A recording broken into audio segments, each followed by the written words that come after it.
कुणबी प्रमाणपत्र घेऊन मराठा समाजातील एक पिढी आता ओबीसी मध्ये आली आहे। आता त्या लोकांनी एक मराठा लाख मराठाऐवजी एक ओबीसी लाख ओबीसी असं म्हणावं असं आवाहन भाजप नेत्या पंकजा मुंडेंनी केलंय। त्यांच्या या आवाहनाला आता मनोज जरांगेंनी काय प्रत्युत्तर दिलंय आपण पाहूया। आज मराठा आरक्षणाचा विजय झाला असं सर्वत्र चित्र आहे। त्याबद्दल मी जरांगे पाटलांचं आणि त्यांच्या सगळ्या आंदोलकांचं अभिनंदन करते। परंतु या जे अध्यादेश निघालेला आहे, अध्यादेशामध्ये 16 फेब्रुवारी पर्यंत आक्षेपाच्या तारखा आहेत। त्यामुळे जोपर्यंत ते संपूर्ण होत नाही, मी वेळोवेळी हेच सांगते की टिकणारं आरक्षण मराठा समाजाला मिळावं याबद्दल माझ्या शुभेच्छा आहेत। आता माझं एवढंच म्हणणं आहे, जरांगे पाटलांना जर हा विजय मिळाला असेल म्हणण्यापेक्षा एक ओबीसी लाख ओबीसी म्हणा, म्हणजे तुम्ही नुसतं कागदावर ओबीसी होऊ नका, तर खरं ओबीसी व्हा।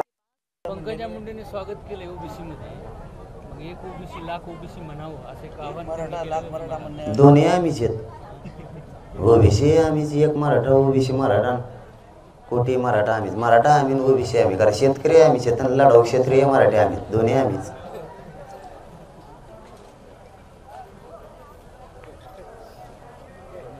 आणखीन घ्यायच्या राहिल्यात ना पुऱ्या 100% होणार म्हणा, मग भेटून म्हणा कोण।